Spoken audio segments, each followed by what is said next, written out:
Jai Om Vishnupatramam Saparabrajagacharya Shtasvis Divine Sri Charananda Shri Bhaktivedanta Swami Maharaj Shri Prabhupada Ki Anand Koti Vaishnava Ki ISKCON founder Acharya Shri Prabhupada Ki Samaveta Bhakta Vrinda Ki Gaur Premanand all glories to thee, all glories to thee, all glories to thee, all glories to C.C. Guru, all glories to Shri Prabhupada.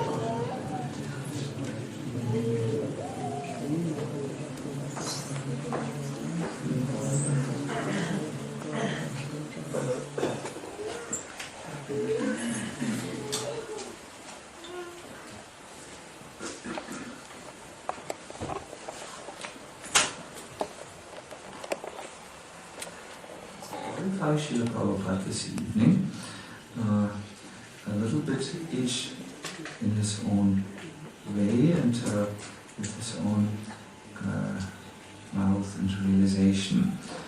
I will be brief and just introduce all of you to our main speaker, His Holiness Bhakti Swarup Damodar Maharaj. Namam Vishnu Padaya Krishna Prasthaya Bhutale Srimate Bhakti Vedanta Swami Namine Namaste Saraswati Deve Gauravani Pracharine Nirvishesha Shunyavadi Paschatya Deshatarine Jaya Shri Krishna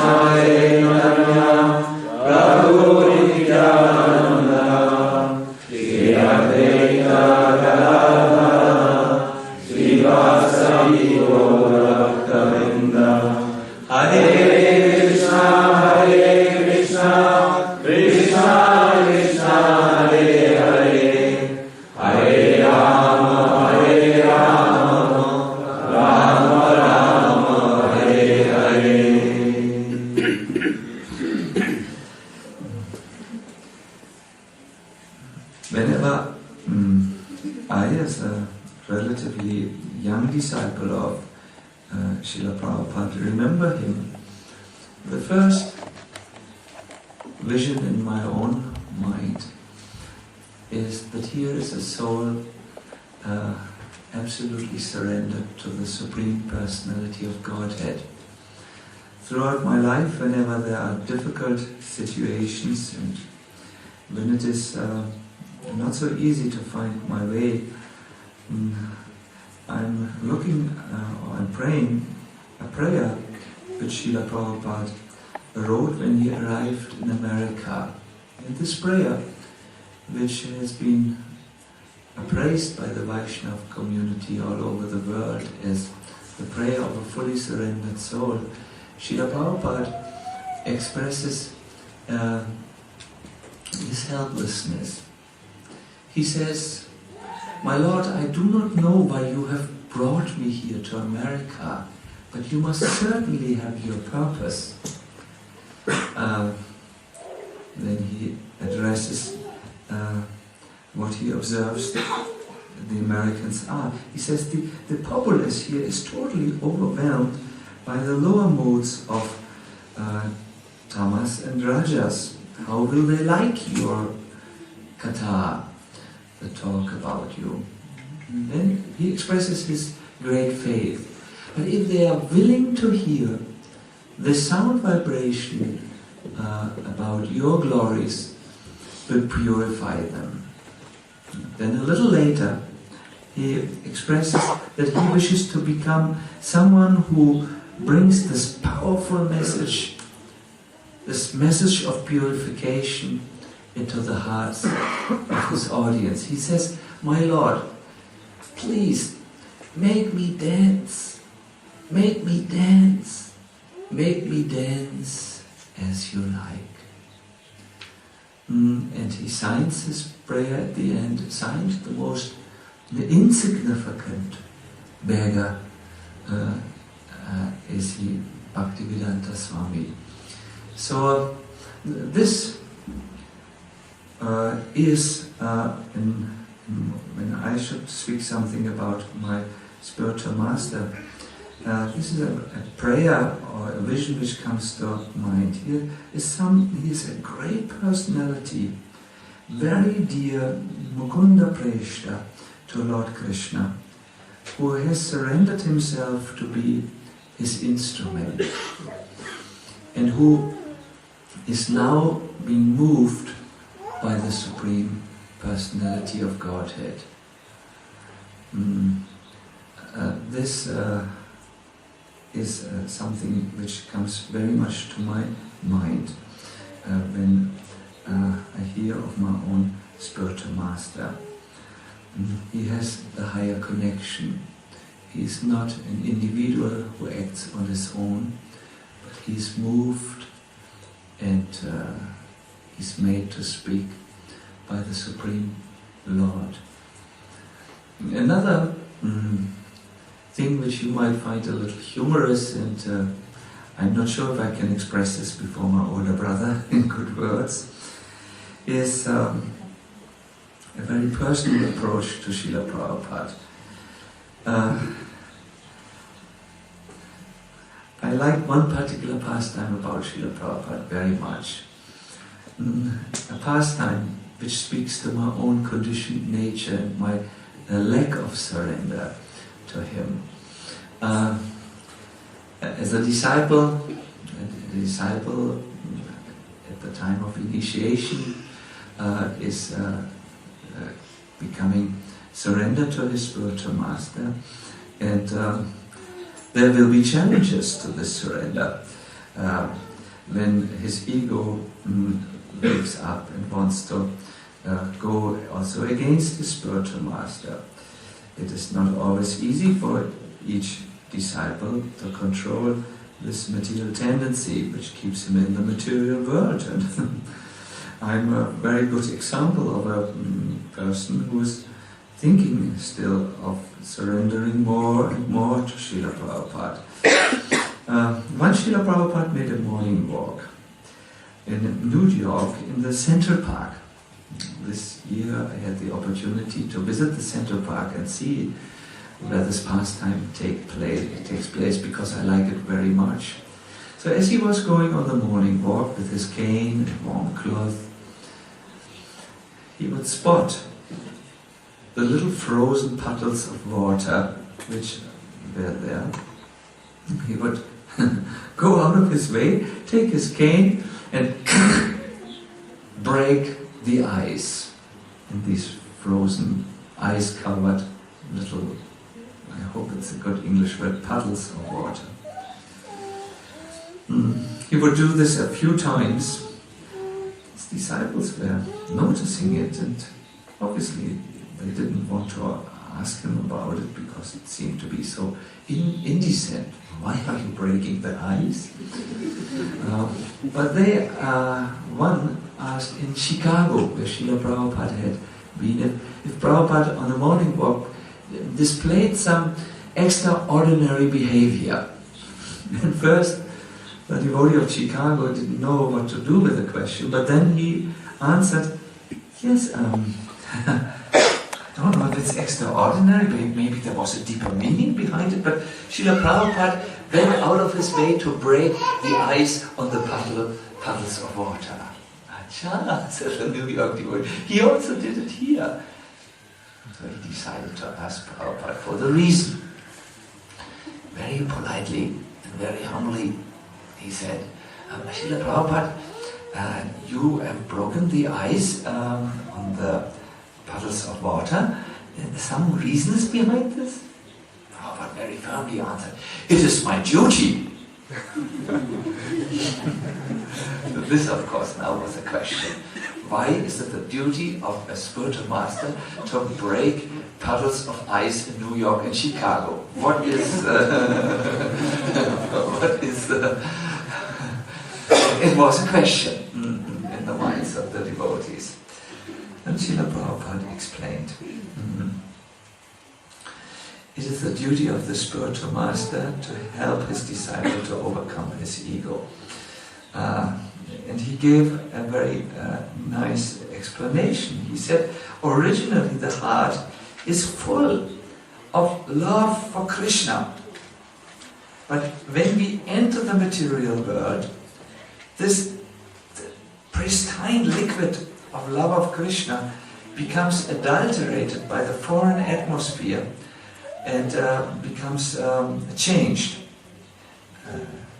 Just like when we enter this world, our love of Krishna becomes lust to enjoy the material world. And this lust is directly under the control of the self-centered ego who wants to enjoy and not give enjoyment. There are different forms of this lust. Not every lust is physically oriented, and name, fame and glory is a little bit more subtle, for instance. So the spiritual master can, his duty is to help the disciple overcome this frozen state of the heart. He breaks the ice of the ego. And not all disciples want it. They protect the heart against the stick of the guru. They do not like the guru to inflict discipline. They want sometimes to inflict discipline on the guru. Do it like this, do it like that, say like this. So Srila Prabhupada, fortunately, is an icebreaker. Fortunately for us, for me, very poor disciple, very unsurrendered. When you read Srila Prabhupada's books, when you see his example, when you try to follow his life's teaching, you will quickly notice that in his guiding you, he brings you to the point where your ego is confronted. For each spiritual master wishes that the ice becomes the original liquid again, that the ego or the enjoyment spirit is turned into giving enjoyment to Lord Krishna. In summary, Srila Prabhupada is, in my own humble eyes, the very surrendered soul to Shri Krishna, who is connected with his divine mission to elevate the conditioned souls in this world. And Srila Prabhupada is an icebreaker.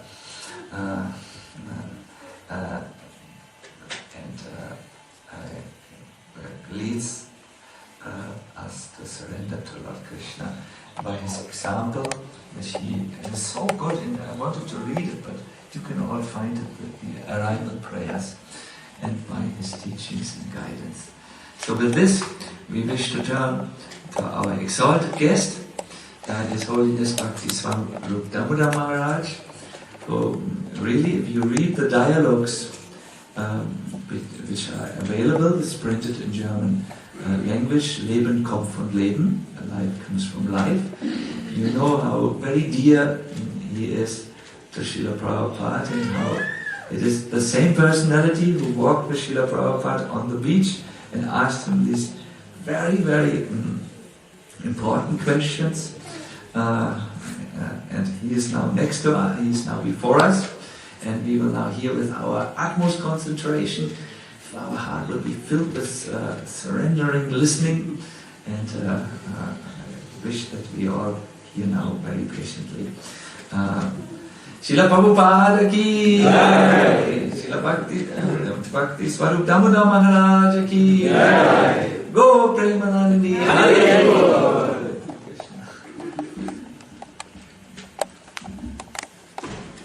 So I have to speak now? You must speak. No, please tell me it's done. You wish me, okay? It is illegal.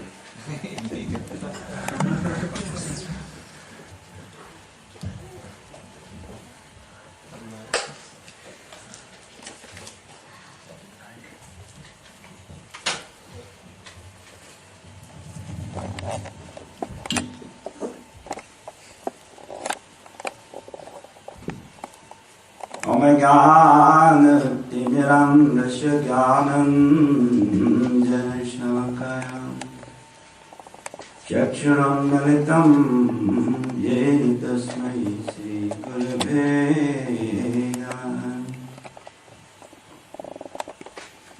नमो विष्णुपदाय कृष्णपृष्ठाय भूतले श्रीमते भक्तिवेदान्त स्वामिनिति नामिने। नमस्ते सरस्वती देवे गौरवाणी प्रचारिणे निर्विशेष शून्यवादी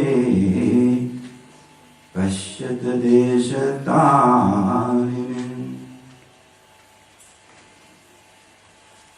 हे कृष्ण करुणा सिंधु दीनबंधु जगतपते गोपेश गोपिकान्त राधाकान्त नमोस्तुते। तप्त कांचन गौरांगी राधे वृंदावनेश्वरी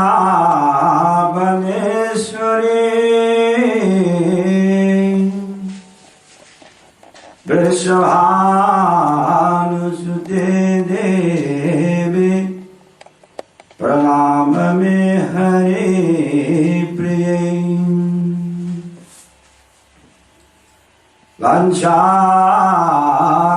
वाञ्छाकल्पतरुभ्यश्च कृपा सिन्धुभ्येव च पतितानां पावनेभ्यो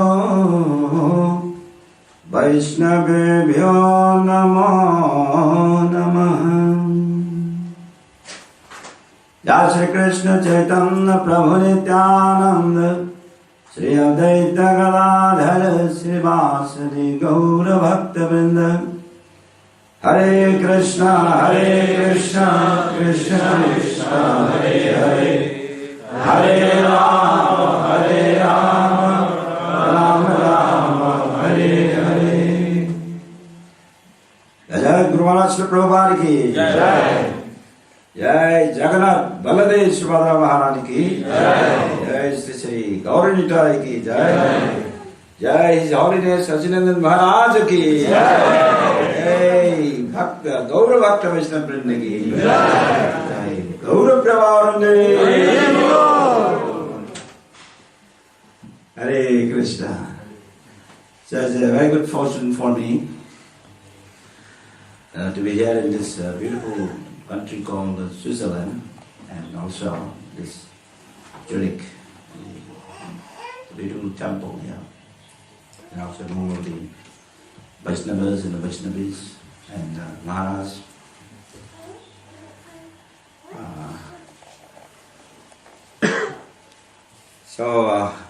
To speak about Prabhupada, I should begin with the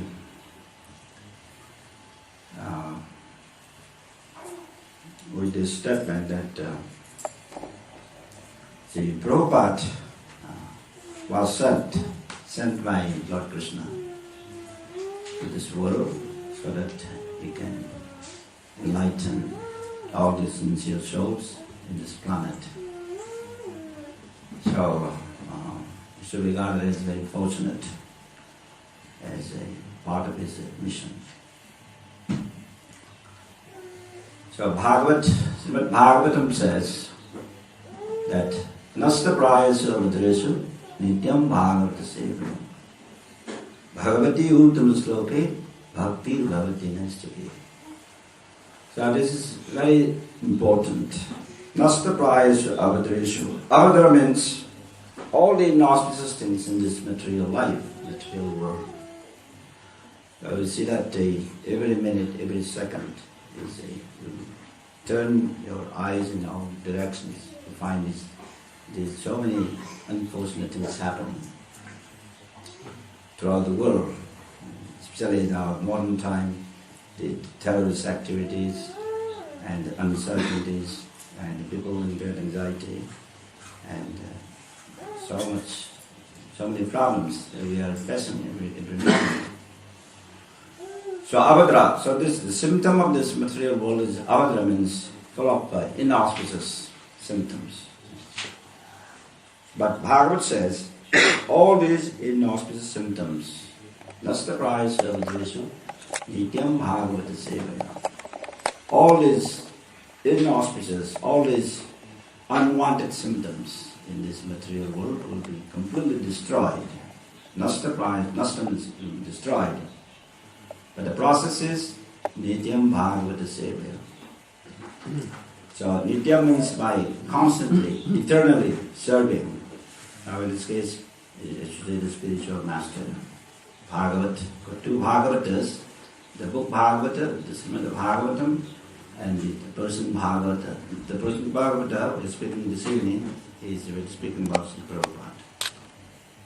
So by serving the spiritual master, so all these inauspicious symptoms, all these unfortunate things in this material world will be completely destroyed. So, and when you read about Prabhupada's, let's say, how he met his spiritual master, Srila Bhaktisiddhanta Prabhupada, and later on how he planned to execute the order that he received from Srila Bhaktisiddhanta Prabhupada. That is a very enlivening. So in this connection,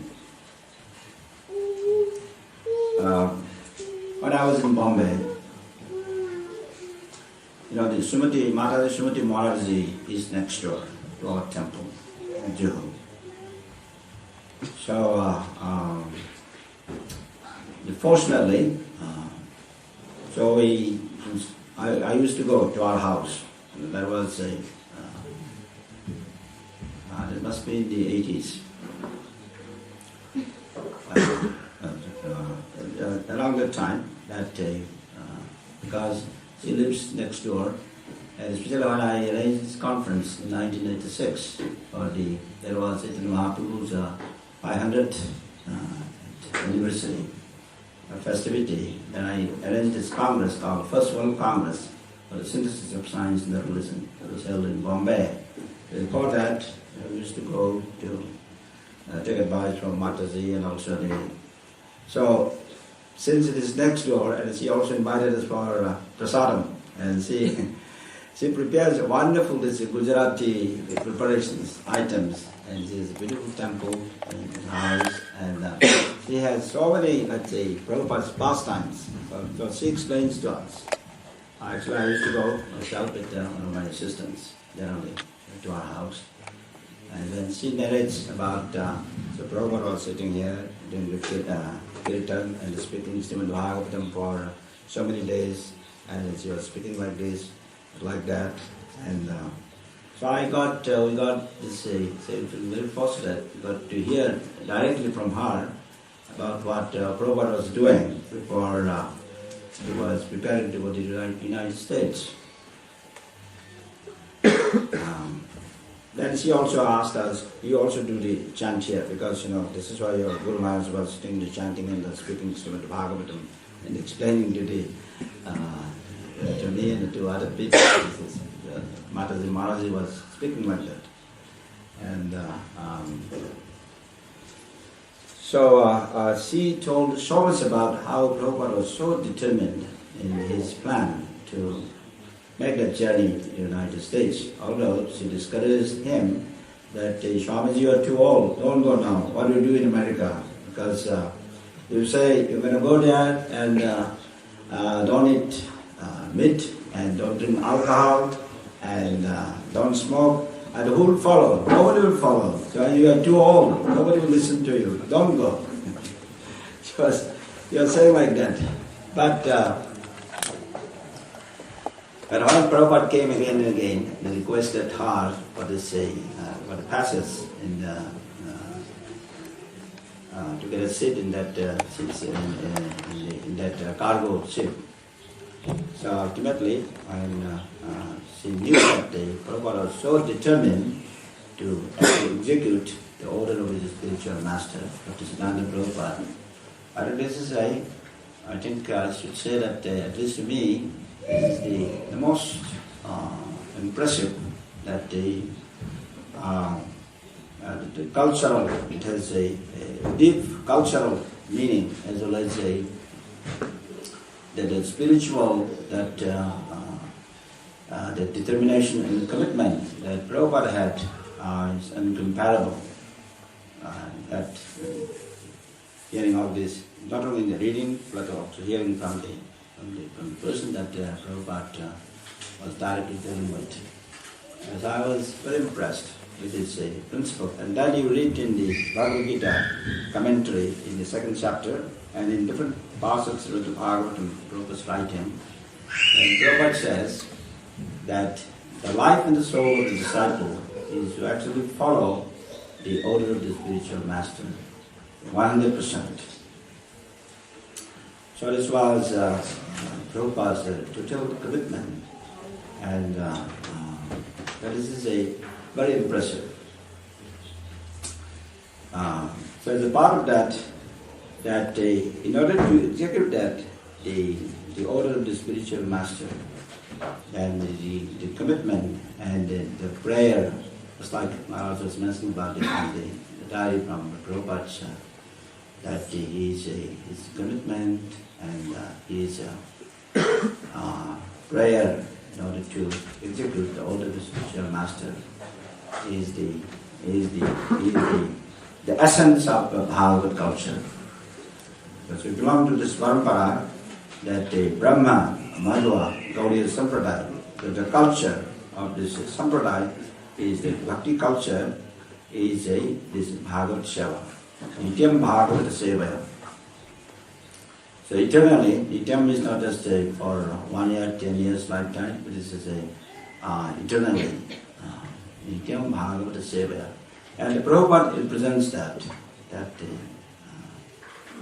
This is just by just thinking about that and having a little internal understanding about how Prabhupada dedicated his life. And after the last minute, I should say that fortunately, I will not do the last minute, the last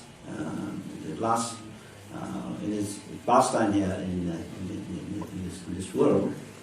And since I started by the blessings of Krishna, and the Vaishnavas started singing Prabhupada, and at least that was in 1970, and in 1977, when he departed in November 14, 1977, and I saw that Prabhupada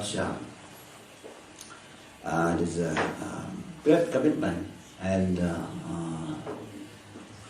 to execute the orders of the spiritual master. But it is cannot be expressed by words. But that always strikes me in my mind that whenever something comes bottom in my mind, always comes to my mind. How did Prabhupada was able to dedicate so strongly in order to execute the order of his spiritual master? So by remembering that the inspiration comes. And so this is one thing that I just wanted to share with you, my feeling about Prabhupada in his service to his spiritual master's order. So far as my personal relationship with Srila Prabhupada is concerned, and also my remembering about him, is that I was not staying like a regular devotee, because I was a student. I was working outside. My connection with ISKCON is mostly when Prabhupada came from traveling around the world, came to Los Angeles. I go there when Prabhupada comes. But otherwise, I never stayed in the temple. I was never a regular devotee like others, and so I was only I was under any temple president. I was directly with only with Prabhupada. So whenever Prabhupada comes from traveling around the world, especially in Los Angeles, then I go there, and then this dialogue. So that that created some kind of I don't know what should I say. That it is the so we had some kind of let's say I'm very free. I was very free to express to Srila Prabhupada. I didn't have any. If something comes in my mind, I didn't have any hesitation to just express it without without any reservation. Somehow I had that. I didn't express it because I was not regular devotee. I was like a guest. So this made me put today a little difference. And Prabhupada, in the regular dialogue and discussion, sometimes he was very humorous, and sometimes he was very serious, and sometimes he chastised me, and so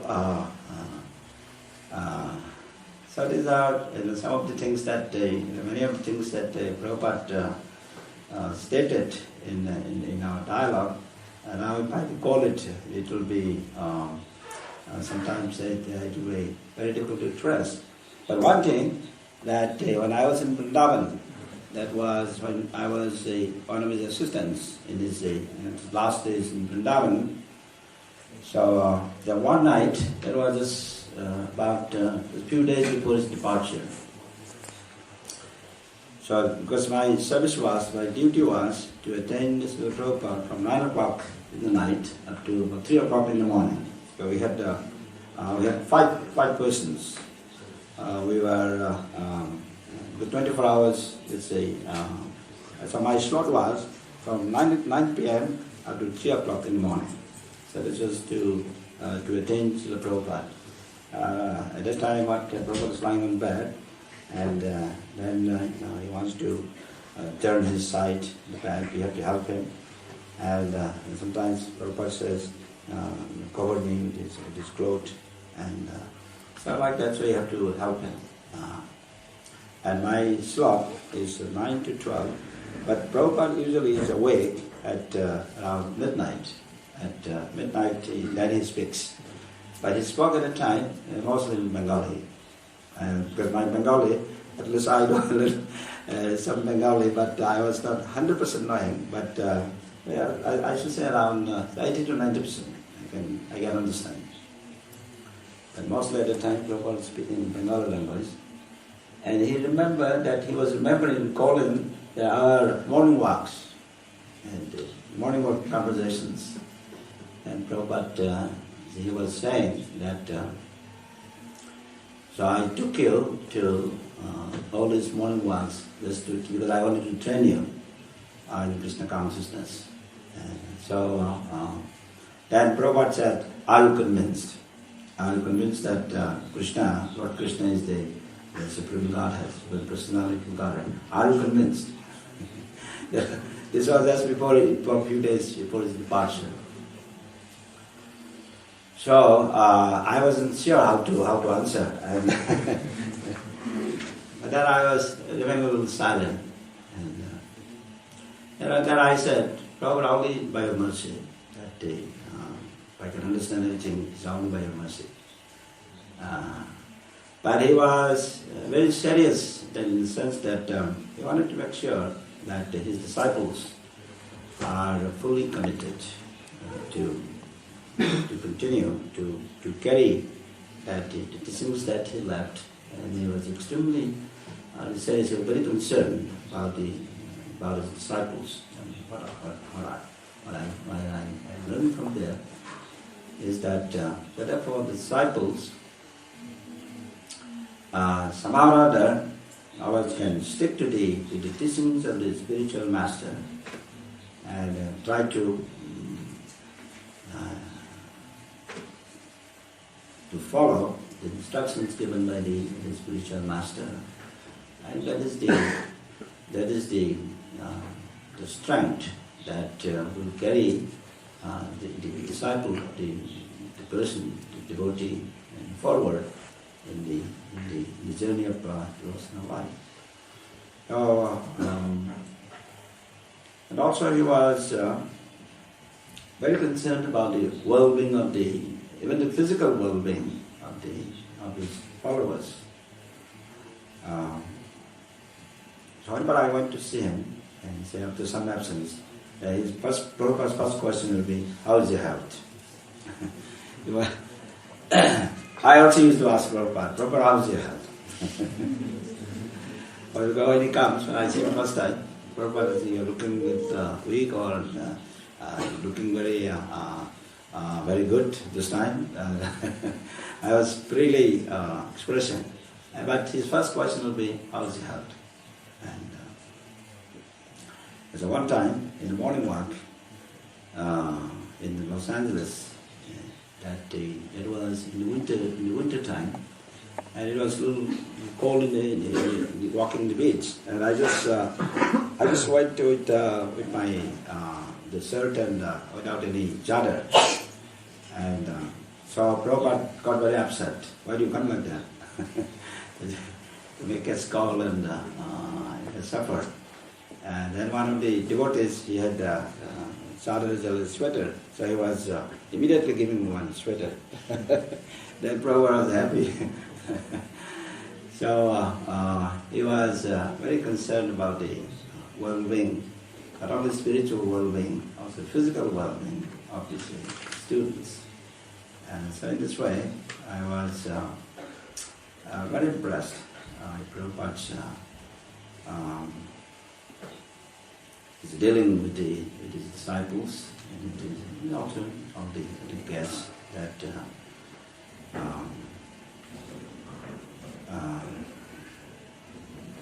so every time I should speak a little bit about my connection with Prabhupada is mostly in this scientific preaching. The main connection with Prabhupada is the preaching works among the scholarly people around the world. And so he was extremely concerned that the modern world, the people are misled by the scientists.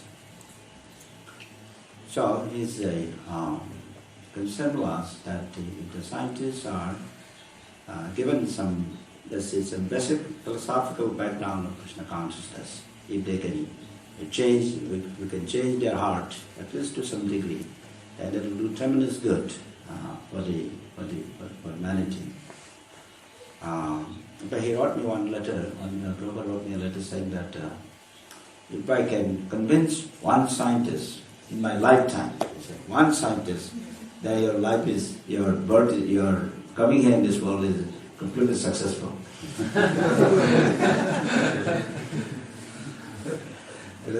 One earlier letter, Prabhupada wrote me a letter.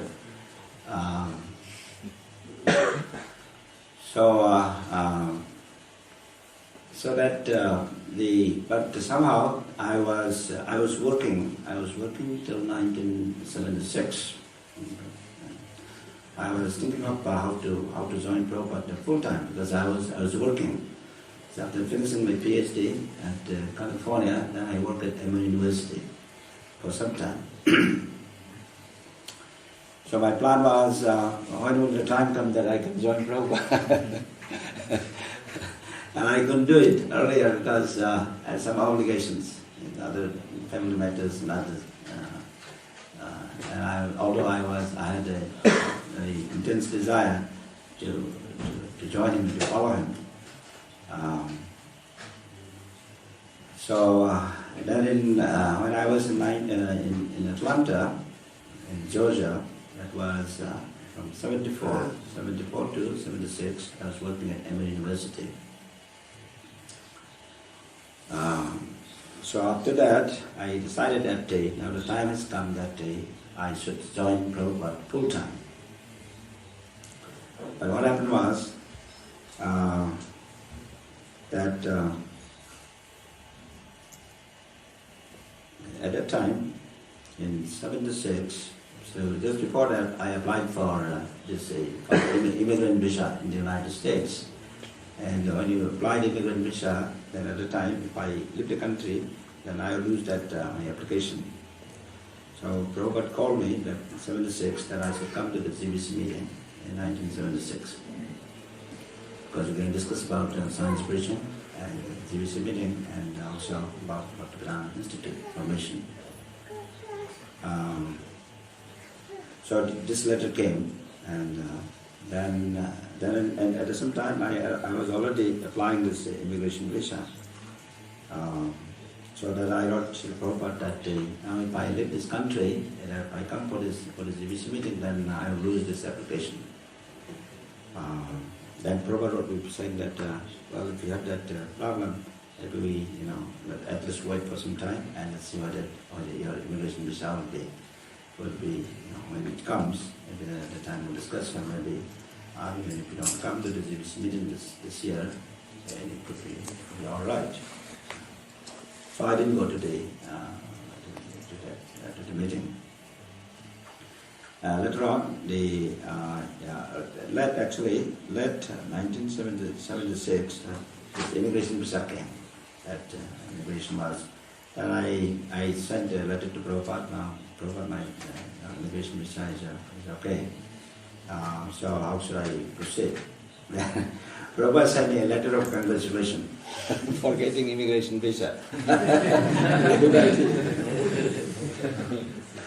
So I get this American visa and this immigration visa, they don't give it so easily, and so they only give it to qualified people. And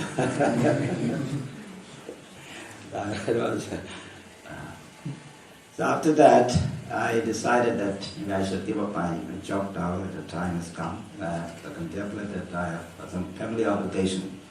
So I have made some arrangements. Because I come from my family background, I had certain responsibilities to my uncle was not as vital. I have already taken care of that part by making certain arrangement. I was trying to see that when I leave, and others, so that the family members don't take it otherwise. I had done my own duty in those 2-3 years, and so I was more or less free. That now I could, I have done my duty. Now I could plan to join the Prabhupada full time. So I came to join. So I left actually that 77, early 77, from MA University. I came to join the Prabhupada full time. To India. Prabhupada was in India at the time. But then 77, that became a very difficult year for all of us, 1977. But in the meantime, this preaching, the scientific preaching, this work that what Prabhupada found was becoming very, very intense. And later on, when Prabhupada became physically ill, that when the GBCs were called, and there was in 1977, around May, in the summertime, then in Vrindavan, this is in Vrindavan, that Prabhupada started speaking about preaching, how to preach today among the scientists. So this became main focus, especially in Vrindavan, when I was there. And so every day Prabhupada would speak how to organize this program. And so the idea of conference came there in Vrindavan, organizing conferences and then inviting many important people from the leaders of the society and to get it together, have a regular dialogue. So this came almost like 2 months, 2-3 months in Vrindavan in the summertime. So this organizing conferences and inviting many important scholars and how to deal with them. So this became a regular dialogue. I was not alone. I was actually myself and the then Guru headmaster, Dr. Sharma. There was an elderly, the first Guru principal was Dr. Sharma from Agra. He and the Prabhupada was very friendly. He was a senior man. And so three of us discussed about this prison program. And Dr. Sharma was extremely, let's say, friendly with Prabhupada. Also, Prabhupada liked his, because he's very elderly and he also has a lot of wisdom. So in the process of discussion, so we came, Prabhupada came with this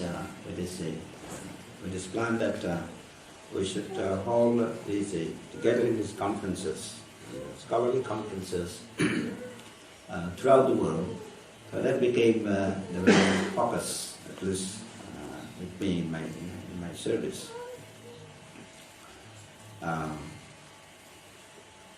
So therefore this conference plan was crystallized in Vrindavan, and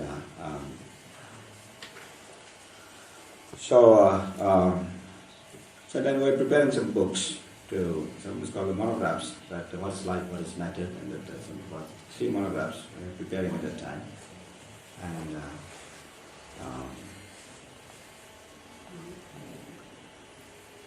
so when I went from Vrindavan I was planning to go to the United States for some preparation for this conference. The conference was decided that they should be conducted in Vrindavan on this thing called Life Comes from Life, International Conference on Life Comes from Life. So this was Prabhupada's own plan.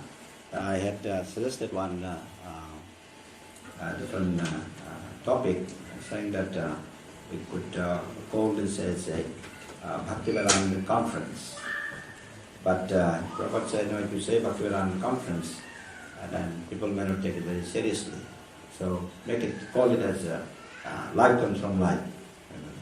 Scientists would be, they are intrigued with this life comes from life. So you hold it with this conference, this title. So this was the plan. And I'll tell you what happens when Prabhupada came back. See, at that time, Prabhupada was planning to come to the United States, but in a very difficult physical situation. He came up to London, and I was coming back from Boston. I was coming back on the way to Vrindavan. At some time, there was some uncertainty about the conference, because Prabhupada was coming to the West. But then when I met him in London, in Glorification Manor, it was 1977. There was in August 1977. So then Prabhupada, he was supposed to go to the United States, but then he said that now I want to go back to India.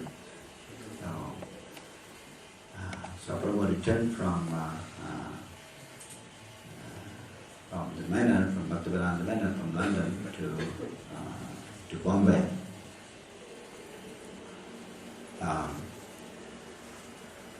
So during that preparation, time of preparation, then Prabhupada from Bombay, after a few days, then Prabhupada went to Vrindavan again. And I was running almost every day to organize that conference in Vrindavan. I used to go to Agra and then to Delhi and inviting some scholars for the preparation. Because Prabhupada said, you do something before my departure. I want to see it. I want to see how you do it. So at the same time, I was for the first time at the conference that they were trying to arrange. And I used to go every day, and every day I would come and report to Prabhupada. I said, Prabhupada, I met such and such people today, and I was very enthusiastic, and I would like to come to this conference. So Prabhupada, every day he wanted to hear my report. And then when the conference gets very close, and at the time there were, this is already in October. The conference was organized in October 14, 15, 16. This date is Friday, Saturday, Sunday, 14, 15, 16, October 14, and the Prabhupada will depart in November 14. So this date is always kind of very, strikes me as a very significant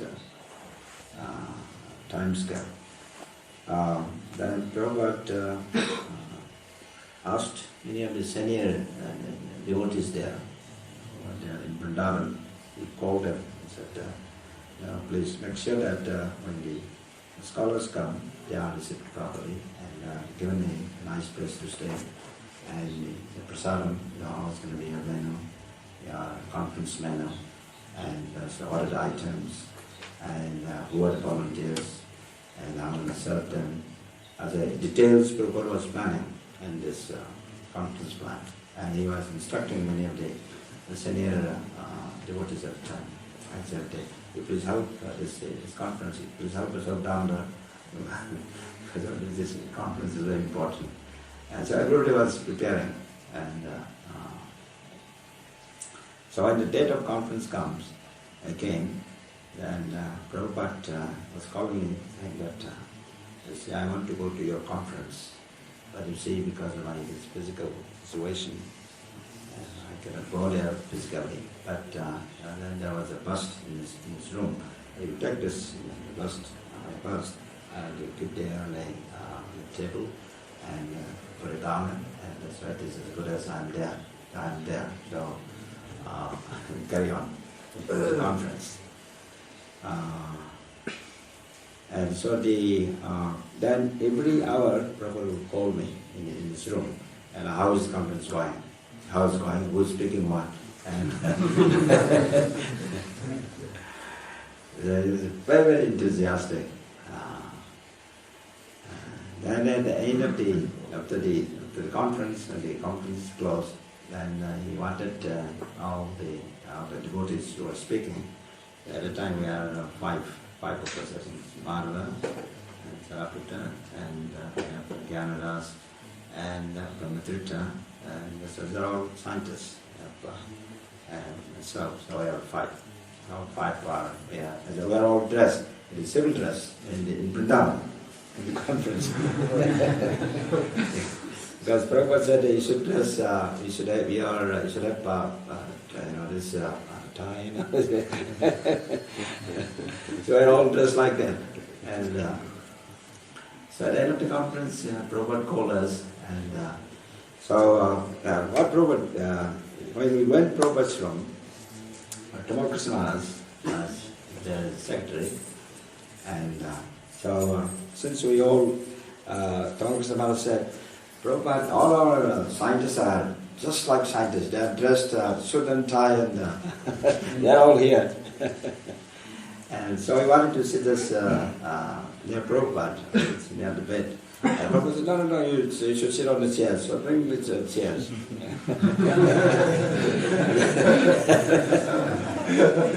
Because we became all scientists. So then I requested, Prabhupada is fine, you can sit on the floor. But he didn't agree. So I thought he should sit on the chair. So he sat on the chair. So he was asking how the conference was, and he was so enthusiastic about it. And he was saying that we should hold this type of gathering conferences in every city of the world. And in this way, that all these important people will be able to have at least some connection with Krishna consciousness. So this, the Prabhupada, that way that he dealt with even in the disciples under certain circumstances, and also with the guests, that I think those are something that I think we could always remember. He was extremely respectful to the guests, and especially to many people who visited him. So in this way, what I learned from by remembering Prabhupada's dealing with people in the process of preaching is something that that could be very, very wonderful for all of us to imbibe that spirit. Oftentimes, in the common, let's say, instructions or dialogue, Prabhupada, you might have heard that Prabhupada speak very strongly that the rascals and but these are you can say very internal family instructions in family circle considered. But when you meet, let's say, other people as guests, it's extremely respectful, extremely. So that this we should understand this, because sometimes what is just by reading from some let's say conversations or some printed matters, sometimes people can conclude certain things. But in the real life, the real preaching in culture, Prabhupada had a tremendous, there's a cultural, let's say, this nobility, and very aristocratic and very highly respectful about dealing with others. This is what I observed from Prabhupada. When I took Professor Benford, Professor Benford is the physicist from the University of California, where I was doing my PhD. So Professor Benford, Gregory Benford, so he's still he's an astrophysicist, but at the same time he's a science fiction writer. He's very, very well known science fiction writer in the world today. So when I took him to Srila Prabhupada, the way that Prabhupada handled him, because this is in the garden. Los Angeles garden is a very popular place for bringing many of the scholars, and also many of the parents, the devotee parents, used to come and visit Prabhupada in this garden. And generally, when Prabhupada is there, I was there, always near Prabhupada, to join the dialogue. So I took Benford, Mr. Benford. The way Prabhupada started was that you are a very well-known scientist, and you scientists, you spend your time and energy in studying. Prabhupada picked a little grass, and it's this grass that you want to scientifically, analyze this grass and what are the molecules, why the color is like this, and so you can study all these things. You can write volumes and volumes and volumes of books on the grass, on this piece of grass. And Prabhupada, you think that is a scientific knowledge, and what good is that science? What good is that knowledge? He was asking Professor Benford. And he said, well, the scientific knowledge is a different category of knowledge. It is very useful because the human mind is very inquisitive. And so to know why the grass is green, and why the fragrance is, why it's like that, and what are the components, it's a very wonderful thing. And so it's very useful. And Prabhupada changed that. What do you say? You say the scientific civilization is that from the polo cart, now we go to motor car. So you say this is a scientific civilization. Then Prabhupada is asking, but are you making any advancement in your, let's say, in your life's journey? So this way, he was trying to feel his what he has. This fellow has in his mind, just to get a little idea what this fellow is aiming at. Then Prabhupada turned and, do you believe in God? The next question was, do you believe in God? Then he said, no. Then after thinking a little bit, not exactly, so I am skeptic. I'm skeptic. Then Prabhupada took that point. It's a very significant turning point. It's skeptic. But Prabhupada was very cool and very, very calm and very compassionate. And the way that he looked, the scientist, he was listening and very carefully. Then he said, yes, you say you're skeptic. That means sometimes you think that there is God, and sometimes you think that there is no God. Then he said, yes. And that means you are doubtful. You are doubtful because your intelligence is not able to discriminate what is right and what is wrong at this stage. But you have some doubt.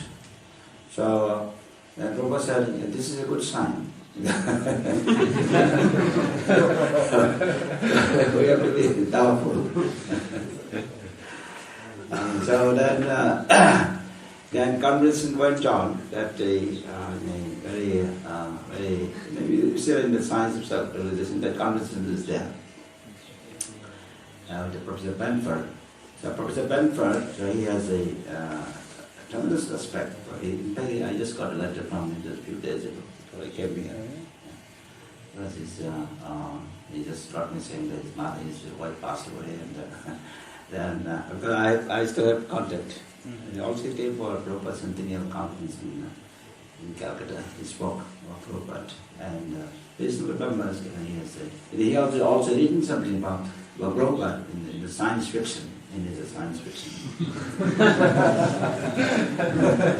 The Sept wrote, this very high sounding words, and it is there in the publication.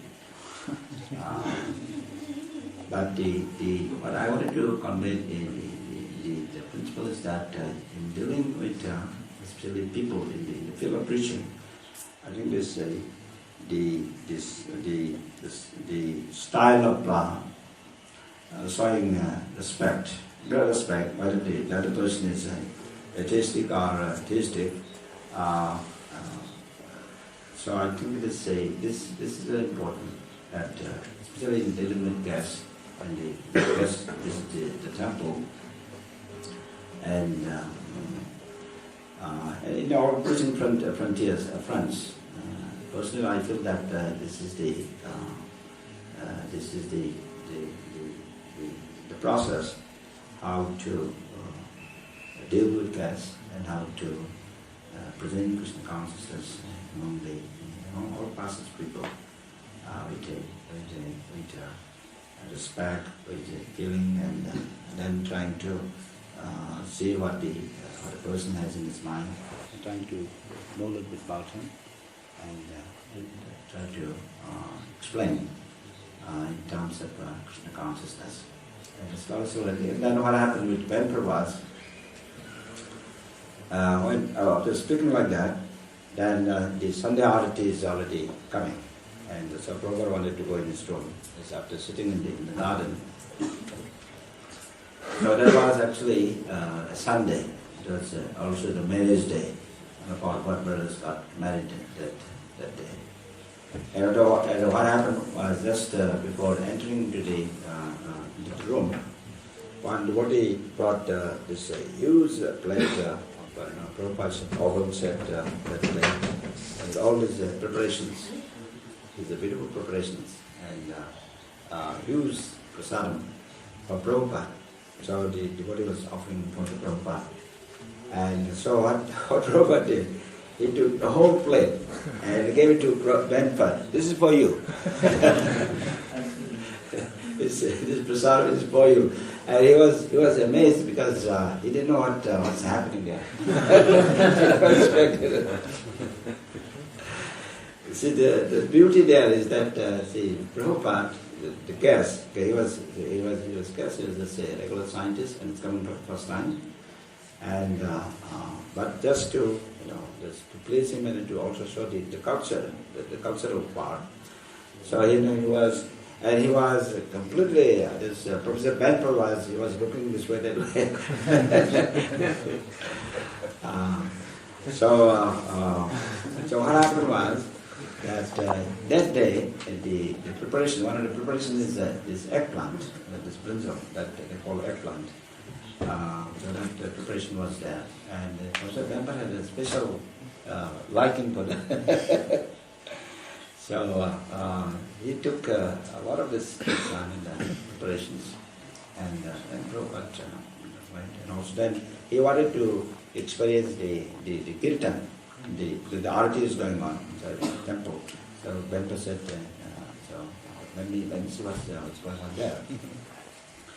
And he joined. I explained to him this art is like this, and then he also saw the dancing of the devotees. Los Angeles was very lively because Prabhupada is there and it's full of people. After having the darshan of the arati, then it was already around almost 7:38 around that, and he said he was thinking of heading to, because he was from Laguna Beach actually. He still lives in Laguna Beach, and so he said, I want to see the Swamiji again because I want to say goodbye. And so I said, Prabhupada is upstairs, and so let's go and meet him. So in the process of doing that, and you see Los Angeles, now the temple, now in Los Angeles is like this. When you enter the Prabhupada's room, that there is a hallway. In that hallway there are radiators for for heating. And on that there are quite a bit of this paper plates with the prasadam. And so Bedford found another plate with the eggplant. So he again had that plate. He completely finished that plate also.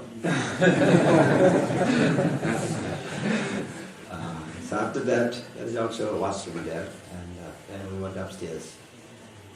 At this time, he was extremely respectful of Prabhupada. He saying that Swamiji, you have done miracle, all these American young boys and girls. So they have given this wonderful knowledge, and you're guiding them in this way. So I'm extremely grateful that you have come here to this country, and this spiritual, this knowledge you are giving to all these young boys and girls. We are extremely grateful. And so he was very much appreciating about Prabhupada before he left the temple. So you can see that in Prabhupada's style of preaching, not only that, there are other scholars that I occasionally take to Prabhupada, and always show like that. Someone will be. One time there was one Indian scientist I took. His name is Professor Tiwari. He's also from the university. He was a molecular biologist. But in his case was opposite. So he come from a Brahmin family from India, and so he was. So then Prabhupada asked him, "Do you read Bhagavad Gita?" So Professor Tiwari answered that yes, I read, but I don't read all the slokas. I read some slokas which I like, and there are some slokas which I don't like. Then Prabhupada said, "You are a demon."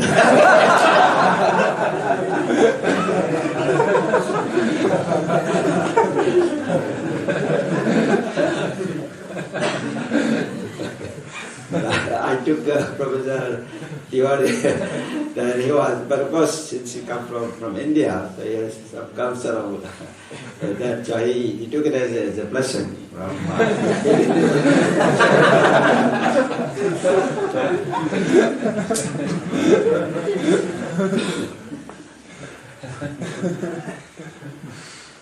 So, but generally, in my experience of Prabhupada, so the way that he dealt with this really guests and friends was extremely polite, as well as very concerned about their status. So in this way, it was a very congenial type of atmosphere that he created. And personally, I feel that this is a very important part of in our preaching field, And this is very important, actually meeting with different people from different cultural backgrounds, and to keep a cool-headed approach. It's very important. So in this way, some of the elements that I remembering the Prabhupada's his activities, it is extremely important to remember and try to apply it in our day-to-day Christian work. So it's already past 9. So Maharaj, you want to add something else? Maybe the devotees have some questions to Bhakti Swarup Damodar Maharaj. I'm sorry. Hare Krishna. Thank you very much, Maharaj, for giving us a picture of Srila Prabhupada, which you have personally experienced. Srila Prabhupada's great insistence to preach to the scientific community, and the way he did it, with great respect, to show us an example. I would like to ask the devotees if they do have any questions to Bhakti Swarup Damodar Maharaj. If not, I do have a question.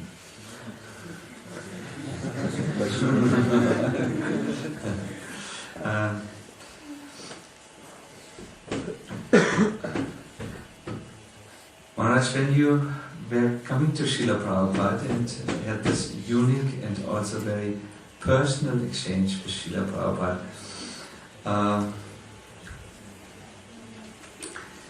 how did you view him? You described him in relationship to this particular strand of preaching, Krishna consciousness, that is preaching to the scientist. Now, did Srila Prabhupada sometimes make to you a comment in private how he saw the other parts of his spreading with Krishna consciousness? The other parts of spreading Krishna consciousness. I'm trying to understand. Prabhupada he had his best and disciples to do it. Did he express sometimes something to you in a very personal way, maybe some hope for his Western disciples to understand certain things, maybe some little frustrations with us, people who did not come from a very high culture, a very sensitive culture. Did he sometimes mention to you, like in a private way, one-on-one, some perception which he had about his developing mission, which went through its ups and downs in the West? Let's say... I don't want to say Indian to Indian, disrespectful, but this personal... I could say that when Prabhupada went back to India and he came back, Prabhupada told me that what he thought was not happening. He's still in India. Mm-hmm. Because he stayed in India, it was very slow. It was too slow that when Prabhupada went back to India from the United States, and the response in India was he felt very, especially in Bengal. The Bengal younger generation, Prabhupada was expecting that they will come in a very much more enthusiastic manner.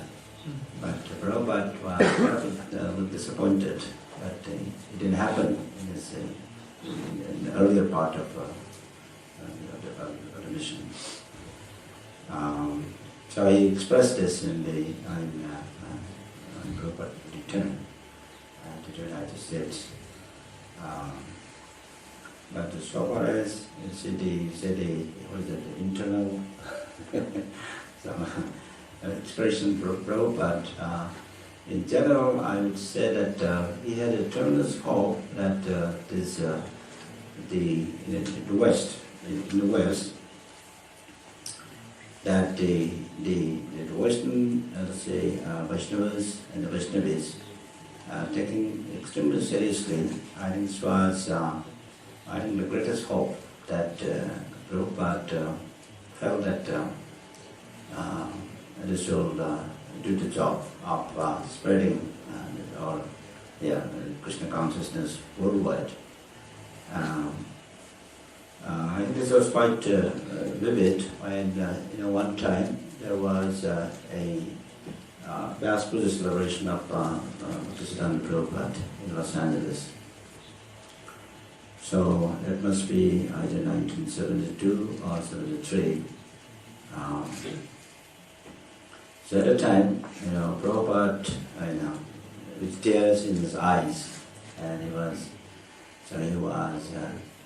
expressing that his tremendous appreciation about especially the Western disciples, that he said, I remember this, that you all represent my Guru Maharaj, Bhaktisiddhanta Prabhupada. But he asked me to go to the West and spread his Krishna consciousness. So you are all representatives of my Guru Maharaj, with tears in his eyes. And so by your tremendous sacrifice and your this wonderful dedication, that the movement is spreading very quickly. So therefore, you are all my Guru Maharaj's representative. But this was stated.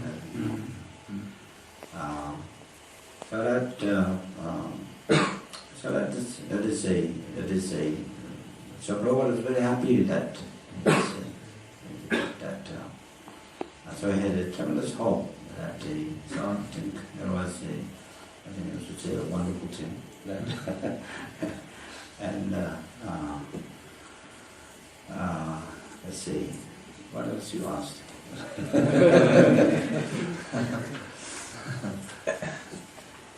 I guess you have answered it.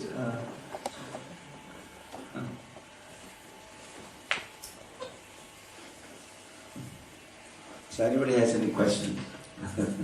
Any other question?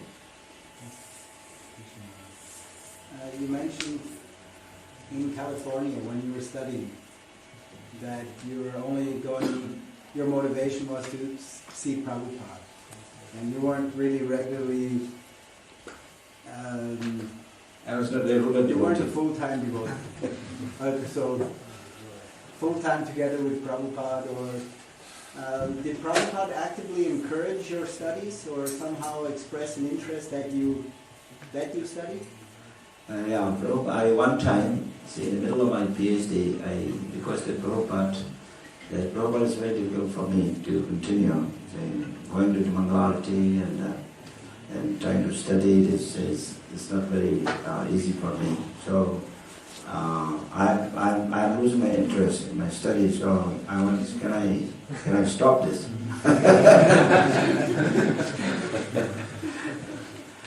There was already, I was right in the middle, and I asked this to Prabhupada. And Prabhupada said, no, you must finish your PhD. Because if you don't finish PhD, then when you go to preaching, nobody will listen to you.